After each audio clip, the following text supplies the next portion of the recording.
নিজেদের দেশের নাগরিকদের কিভাবে বেনাগরিক করে দেওয়া যাবে তার জন্যেই খোদ নির্বাচন কমিশনকে দিয়েই আজকে নানাভাবে ছলচাতুরির রাস্তা নির্বাচন কমিশন যারা একটা সাংবিধানিক সংস্থা তারা গ্রহণ করছে।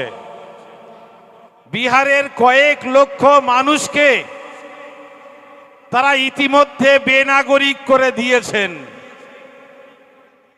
যদি সরকার মানবিক হয়, আপনি আপনার বাড়ির কোনো সন্তানকে নিজের সন্তানের নামের তালিকা থেকে বাদ দিতে পারবেন?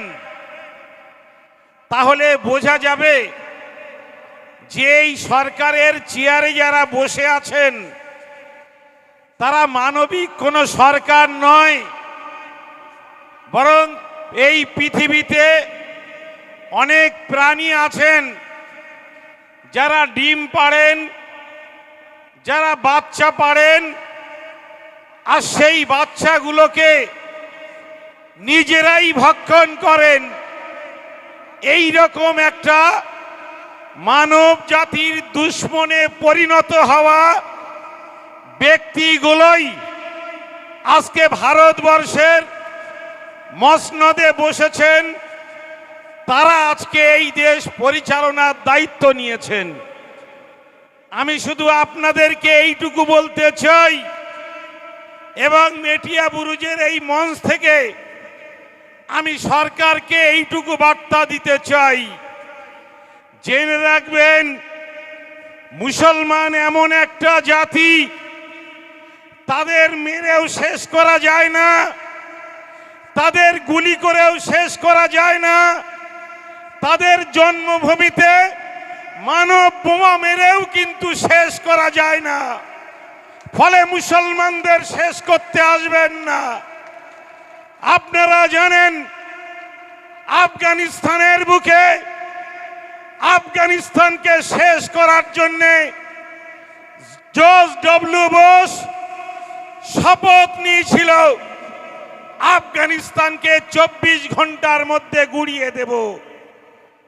পরিণতি এমন হয়েছে আফগানিস্তান থেকে মার্কিন সেনাদের 24 ঘন্টার মধ্যে পালাতে হয়েছে। আফগানিস্তানের মানুষ সেখানে থেকেছে। আমরা জানি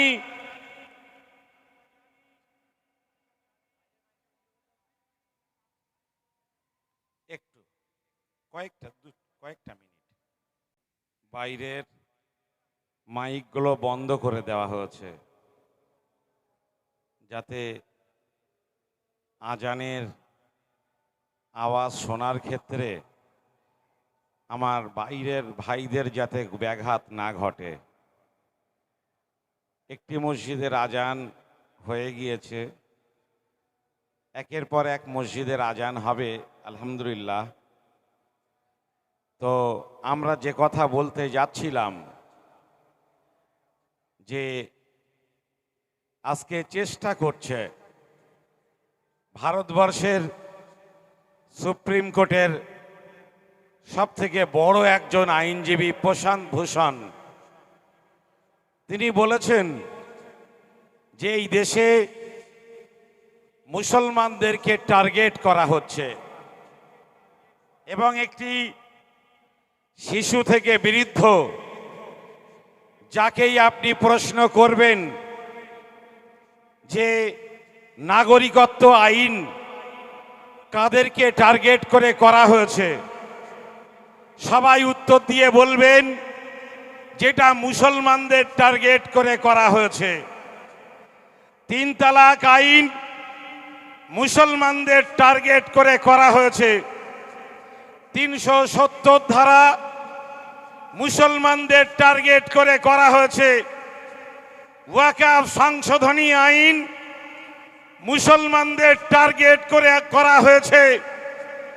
আমি নরেন্দ্র মোদীদের বলতে চাই, তোমাদের হাতে আইন আছে, সংখ্যাগরিষ্ঠতা আছে, দেশের পুলিশ আছে, সংবিধান আছে, সংবিধানকে অপব্যবহার করে তোমরা আইন তৈরি করতে পারো, নিরীহ মানুষকে বেনাগরিক করে দিতে পারো, নিজেদের নাগরিকগুলোকে অন্ন দিতে পারোনি।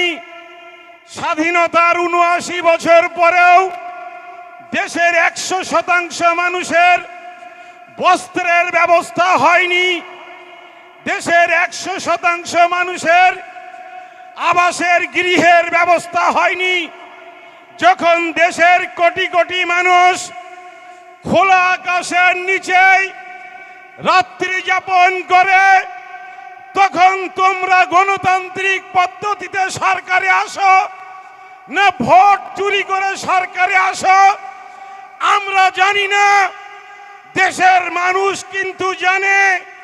তোমরা সরকারে আসার পরে মানুষের ঘর তৈরি না করে মানুষের ঘরগুলোকে বুলডোজার দিয়ে ভেঙে দাও। এটা মানবিকতা নয়, এটা মানবতার চূড়ান্ত দুশ্মনীমূলক কাজ। ফলে জেনে রাখো, এই পৃথিবীতে হিটলার এসেছিল, ফেরাউন এসেছিল, নমরুদ এসেছিল, যারা মানবতার বিরুদ্ধে কাজ করেছে, যারা মানুষের দুশ্মন হিসেবে কাজ করেছে। মানুষের পতন হয়নি, মানুষ শেষ হয়নি। হিটলার শেষ হয়েছে, নমরুদ শেষ হয়েছে, আজকে নরেন্দ্র মোদী শেষ হবে, যোগী আদিত্যনাথ শেষ হবে। আর এই ভারতবর্ষে মুসলমানরা ছিল, মুসলমানরা আছে, মুসলমানরা থাকবে ইনশাআল্লাহ, কেউ শেষ করতে পারবে না। আপনারা দেখেছেন কিছুদিন আগে যে বিজেপি যাদের নির্দেশে দেশ চালায়, সে আরএসএস এর প্রধান মোহন ভাগবত বলেছেন যে ভারতবর্ষ থেকে যদি মুসলমানদের শেষ করে দেওয়ার কোন রকম চেষ্টা হয়, বা যদি কেউ মনে করে থাকেন যে মুসলিম শূন্য করবে এই ভারতকে, তাহলে সেটা কিন্তু ভুল সিদ্ধান্ত নেওয়া হবে। কেন? মোহন ভাগবত বুঝেছেন মুসলমানদের পৃথিবীর কোন দেশ থেকে শেষ করা যায়নি। আর ভারতবর্ষ এমন একটা দেশ, পৃথিবীর সমস্ত দেশে যত মুসলমান বাস করে, ইন্দোনেশিয়ার পরে সব থেকে বেশি মুসলমান বাস করে এই ভারতবর্ষে। ফলে আমাদের তোমরা শেষ করতে পারবে না। আমরা আল্লাহ ছাড়া এই পৃথিবীর কোন শক্তির কাছে মাথা নত করি না।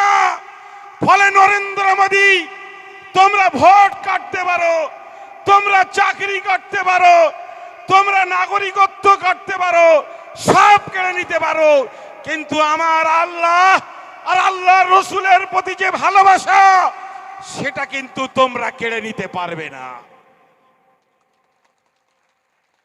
ফলে আমরা আজকে দৃঢ়তার সঙ্গে জানাতে চাই, আমি জানি এই মেটিয়াবুরুজে হাজার হাজার ভাই আছেন যারা বাংলার বিভিন্ন প্রান্ত থেকে এসে এই মেটিয়াবুরুজে কাজ করেন।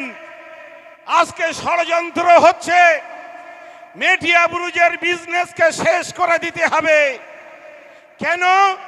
নাগরিকত্বের ভয় দেখিয়ে, এসআইআর এর ভয় দেখিয়ে যারা এখানে কাজ করে, কাজ ছেড়ে দিয়ে তাদের গ্রামে ফিরে যেতে বাধ্য করা হবে।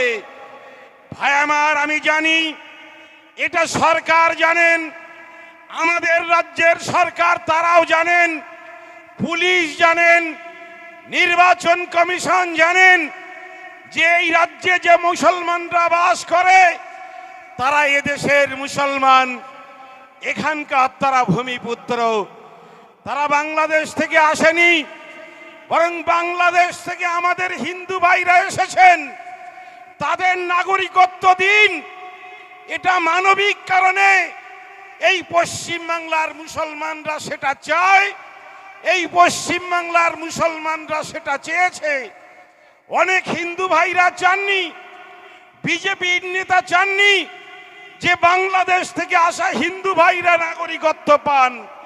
এটা অমিত শাহ চায় না, এটা অটল বিহারী বাজপেয়ী চায়নি। তাই নাগরিকত্ব বিরোধী আইন তারা তৈরি করেছিল। এটা নরেন্দ্র মোদী চান না।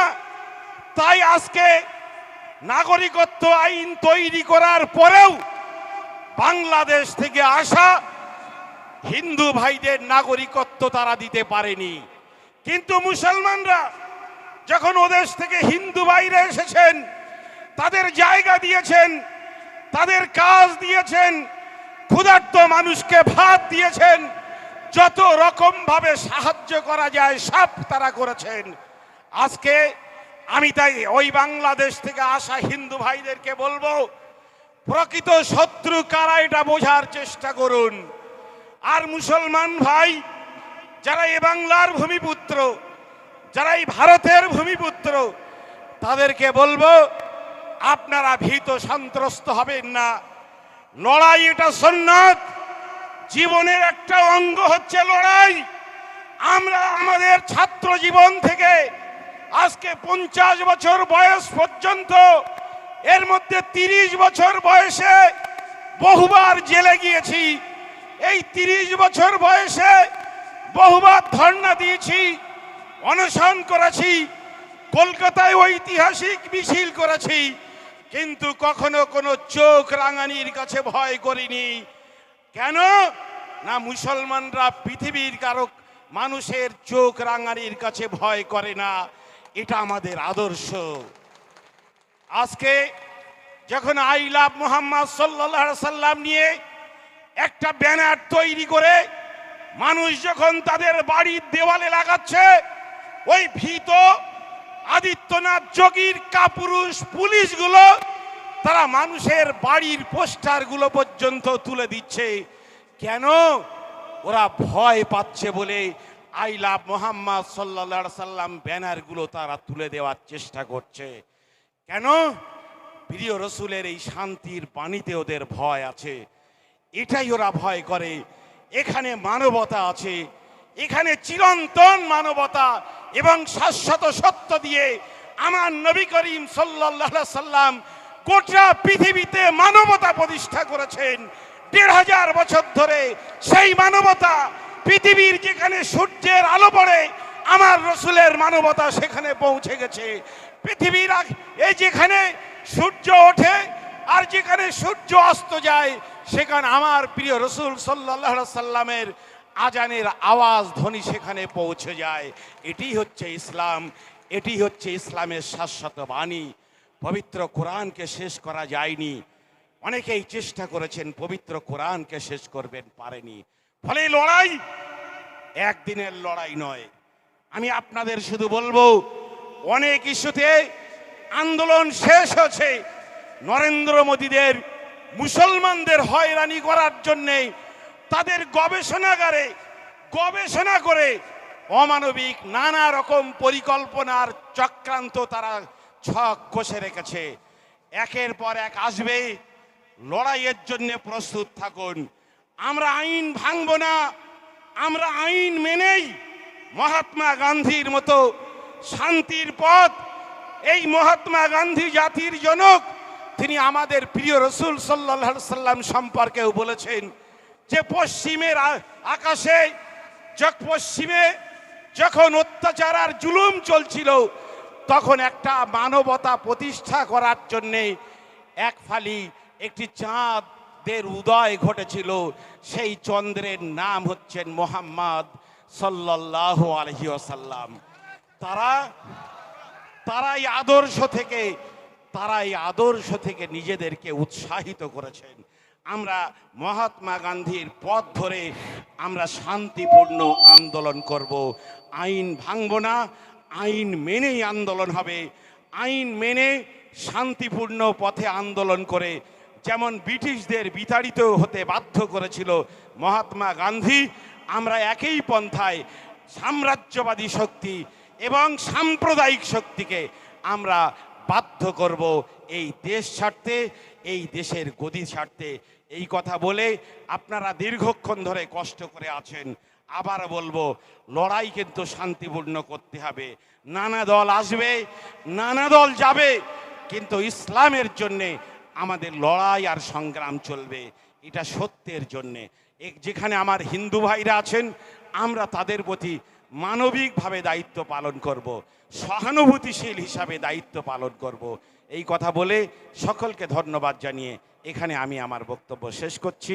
আসসালামু আলাইকুম, আল্লাহ হাফেজ।